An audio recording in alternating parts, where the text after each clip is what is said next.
Alright guys, how are ya? I hadn't originally intended on recording an intro to this video.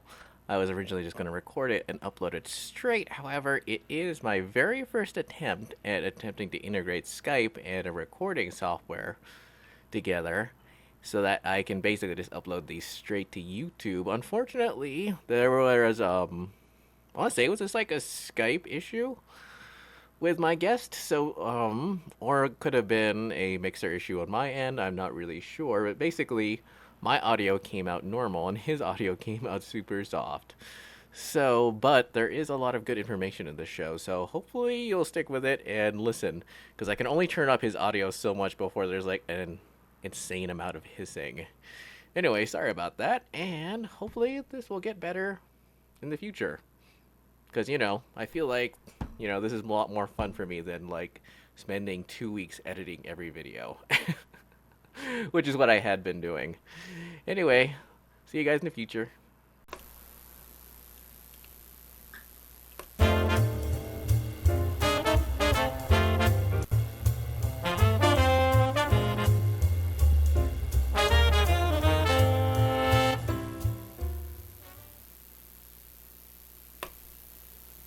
All right, junior archaeologist, welcome to Happy Archaeology Fun Time 2.0. The I don't know, the buggy edition. Like the Windows 10.1 edition. Nice. And I am your host, the man in the hat, and joining me today is Chris Webster of DigTech LLC, and I wanted to do this video because I got a viewer question. And so let me bring up the oh wait, I guess you should introduce yourself first. Yeah, I'm Chris Webster of Big Tech LLC, and I don't know if you can see this right here, my little poster in the background. It's probably backwards though in the video. I don't know if it is. Oh, hang on, I can move your thing. Oh, nice, nice, Yeah, there you go. nice. Anyway, Dig Tech LLC, also of the Archaeology podcast network, of which we're simulcasting this on, which is on my iPhone right over there. So I don't know how that's going to look or work out. Cool. Um, anyway, yeah, I'm a serum archaeologist. Been doing this for I guess almost 11 years now. And Wow. yeah, and I own a company in Nevada here, and you're going to hear this live for the first time in well that I've ever said it. I'm also part of a new company, a new CRM firm here in town. We're actually meeting today Oh, officially really? for the first time. It's a collective sort of firm. Oh, It's a handful of us that have different specialties, and we're coming together to create what you typically hear called like a full service firm. So we can do biology, we yeah. can do environmental planning and stuff like that. We're all our own separate things still, so we can do our own separate projects. But if we have a project where the client requires other services, we can bring it to the bigger firm, and we can service it that way. It's called Pivot Environmental, Wow. PIVOTENV.com. So Oh, you've already got your website set up? we've got a website. We're licensed with the Secretary of State. The three of us are owners, and we're starting to look for projects under the Pivot banner. Oh, so are you at liberty to say who the other partners are? Or Well, they're on the website. Yeah, it's Scott oh, Acker, who's he's a longtime environmental planner, worked up in Nevada and California. He's wow. actually pulled us all together. He's got 20 plus years experience in this, and then John Silva is a biologist who's also worked up in this area quite a bit, quite extensively. And they both have had their. John still has his own company. Scott has his own company, but he's coming more into the pivot side of things. Ah, And like I said, John and I are still keeping our companies separate, but when we can, bringing stuff into pivot, so we can. There's a lot of projects out there where you can't apply for it because the client wants, they want archaeology, they want biology, they want a full yeah. environmental permitting and stuff like that, and you just can't do it when you're a small firm like mine. You just don't have that kind of staff. So Ah, now I don't need to hire that kind of staff, and I can team up, and we can have that kind of staff when we need it. 'Cause I think that's what this podcast might be going off the rails, or this videocast. Anyway, well, it's a video cast on your end and a video on my end. well, this video might be going off the rails a little bit, but I think it's important to say a Yeah. lot of reasons. A lot of reasons companies end up having to underbid or having to lay off staff, or do these seemingly shady things to stay going, Yeah. is because they have all these departments and they can't always afford them. The projects aren't always there to be able to afford having that many people, and Yeah. so rather than have that many people, I've chosen to partner with these guys. And when I need that many people, they're there, and I can have them, and they're just waiting for me. Ah. Yeah. So So not like other. Oh, you were saying? we're set up as a full fledged company with Nevada. So Yeah. insured, and we've got all the everything just like a normal firm does, except it's a little bit different. So Oh, so you're not gonna like have empty office space or a giant lab that's unused. exactly, exactly. We there are places even in Reno where you can rent conference room space for the day or for the hour. Yeah. And I think that's all you really need. If you have to meet with clients and they insist on doing it in your location, then just rent some space. And it's the way things. It's 2016. We don't need big office buildings anymore that are used partial time. And and besides, like Scott lives in Carson City.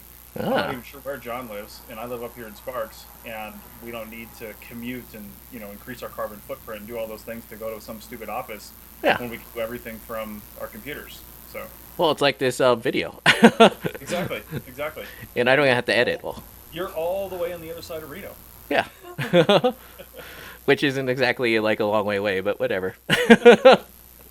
Hey, it saves me from going to like downtown Reno, which I avoid like the plague. So Ah, what? It's such a I nice know. day. Just a coffee bar. I like coffee bar, but Oh, that's true.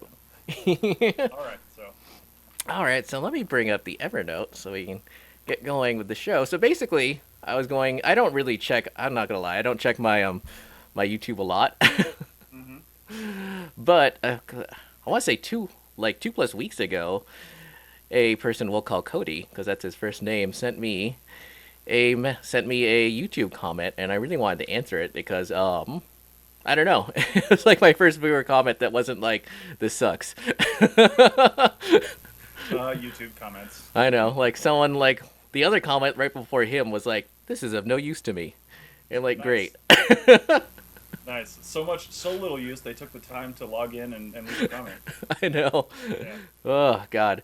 So Cody, your comment reads, "Hi, I've watched a few of your videos. I find them interesting and have just gotten into archaeology.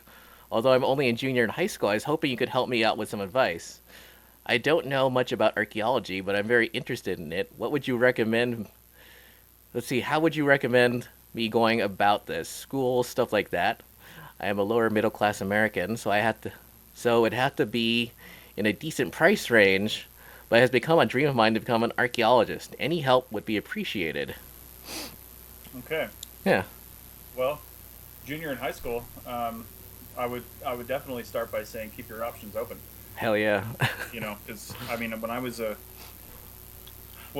junior in high school, although as far back as I can remember, well, actually, no, that's not true. As far back as probably the first Indiana Jones movie, I always wanted to be one of three things. Oh, really? Which was an astronaut, a pilot, because my dad was way into airplanes, and I always liked, being around planes, Ah. or an archaeologist. So, I never made it to astronaut, but I am a pilot and I am an archaeologist. So I guess that's good. But that being said, when I'm saying that because 2 weeks after I got out of high school, even though those were what I wanted to do, I went into the Navy for 4.5 years. Now I worked around planes, which is one of the reasons I went in there. But I was an avionics technician, so I worked on electronic jamming stuff and things like that. And then I got out to go to flight school. While I was in flight school, I was working on full motion flight simulators, the electronics side of it. Yeah. And then I finally, when I got to the University of North Dakota to continue my flight training, I actually ended up transitioning to archaeology, and that was by the time I was, 28, 29, something like that. Wow. So it was definitely not right out of high school. And if you know what you want to do as a junior in high school, then fantastic. But keep your options open. That being said, the first thing I would do is because you don't want to. I mean, you want to start looking at schools, but you want to really see if this is kind of the thing that you're really interested in. Which means wherever you're at. Does it say where he's at?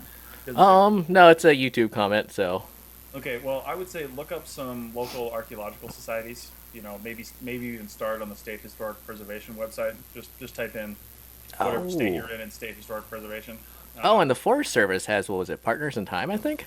Yeah, and I think isn't that generally for younger kids? I don't know. Well, it depends on where you are, but like some of the ones I've heard in Southern California, they've got people who are like retired doing it too. Right. So, but there's all kinds of things, and what I would suggest is looking for some of those local archaeology clubs or societies or whatever they call them, or even associations, and Yeah. then see if there's any volunteer work you can do with them. Now, that's not going to get you much experience, if at all, into the world of contract archaeology, which is what Richie and I do. Yeah.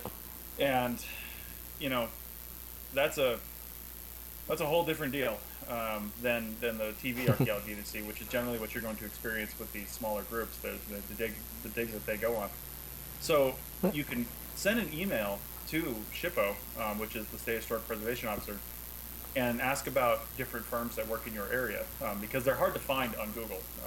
If you try to Google archaeology, it might not come up because they have fancy words like environmental and other things in their title that may not come up on Google. So Although, who was it? Archaeology Fieldwork used to have a master list that I used to go yeah, off of. who knows if that's current? We'll see. But look, try to find a local firm like that, because they may take, they may be set up, or they may get themselves set up to take interns, or take somebody on a, on a special trip or something like that over Yeah. the summer, on a project or something. I don't know. It just depends on how they're set up and whether or not they're willing to do that. So Well, it's like a local company here in town. They put out a call for interns, and exactly one person showed up, and nice. that person was the one who got hired, and then she got like work afterwards.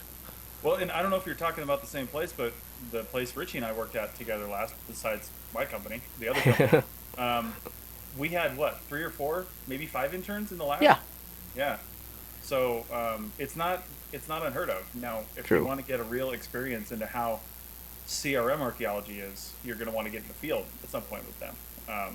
But either way, if you did decide that it was still something for you, even though he didn't have that much field time as a high school student, I would definitely suggest going to a school, checking out their program, and making sure something related to contract archaeology or cultural resource management is listed in the course list, because plenty of schools out there, undergrad programs, don't touch on it at all. They don't have any courses on anything like that. And I don't know what the statistic is these days, but it's probably 80-90% of archaeology in the United States is done by us, contract archaeologists. Yay. Because all the academics are, sure, they might have some field schools here in the States, but most of them are abroad, and they're just not doing a lot of work in this country.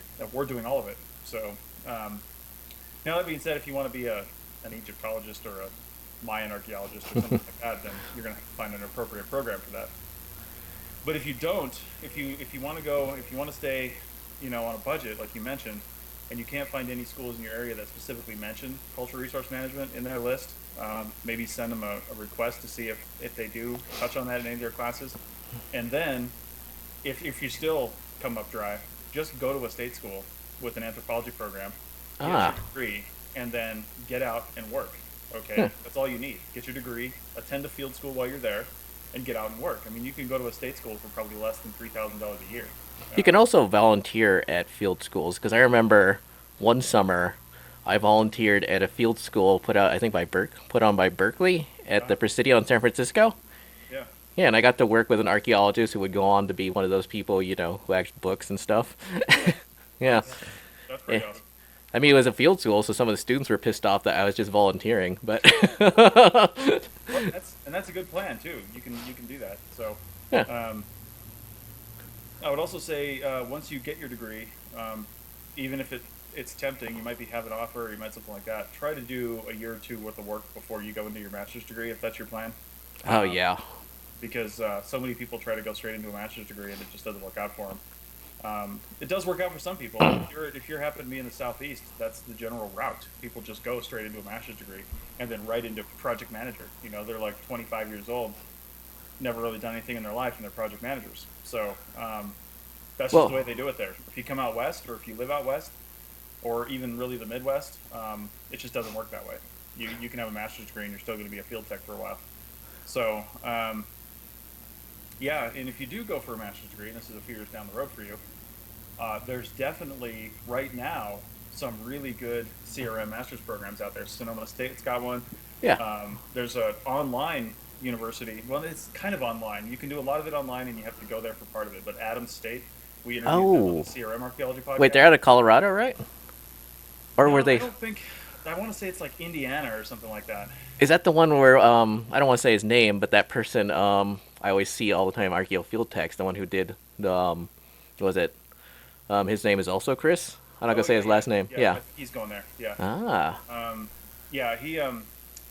Yeah. I think he's doing that. There's a number of people doing that because it's affordable. They don't care if you're in state or out of state. Ah. It's the same tuition, and you could do most of it remotely. So, like I said, I think you might. I've interviewed so many people about these different programs. I can't remember. I think you might have to go there for a part of it, but not all. Oh. So, Man, Indiana though. I think it's Indiana. I don't know. It's Adams State. Just look it up. Anyway, so there's that, but there's lots of other programs. There's one down in Flagstaff, I think, or Tucson, and then there's just they're all over the place. And by the time you, Cody, get to thinking about grad school, there's going to be even more because Yeah. I think people are realizing the need for this sort of thing, and they're really putting it together rather than just kind of ad hoc putting it together. Like for example, I went to a master's program at the University of Georgia. Yeah. They somewhat slammed that together. Now there was a lot of great information. We had environmental law. We had we had the basic theory stuff that you're going to get in a master's class, but you're also going to get we also did a lot of stuff that was real world usable for a CRM archaeologist. Yeah. And that's the problem. If you go to a traditional master's program, you're going to study one thing intensely, and you're probably not going to get a broad enough experience to really be an effective manager in cultural resource management, which is why you need to go to graduate school for CRM. And more importantly, a lot of people get angry at the fact that there's all this stuff that they didn't think. They thought they were just going to be in the field and digging and walking around and stuff, and then suddenly they had to know about business and managing and all that stuff that they didn't count on. Yeah, exactly. So, and in the right program, you're going to learn about all that stuff. If you get to a job interview for some sort of management position, if you got a master's degree and you don't know how to write a proposal, or you don't know how to budget a project or something like that, you're going to be behind the game, behind the curve, and you're going to be in a lot of trouble. So yeah, I mean, it's like how many people these days, how many archaeologists do we know who are going for MBAs or tech degrees and stuff? Yeah, exactly. Yeah. So anyway, figure that stuff out, and it'd be nice if you commented back on another video. Hopefully this one. Yeah, I don't know if Richie puts out his email address for this, like a contact or something, but I do. Get some feedback. So yeah. And you can also contact me at the Archaeology Podcast Network at Chris at archaeologypodcastnetwork.com, and we'll respond there. And I would, and not to hawk my stuff too much, but I would say if you're interested in CRM, check out the CRM Archaeology Podcast, because we do have interviews with people. It's mostly master's programs, and he's making me realize that we need to probably interview some people about some undergrad programs that are heavy into CRM, because we do get that question from time to time from high school students. Like, oh, really? Where should I go? Oh.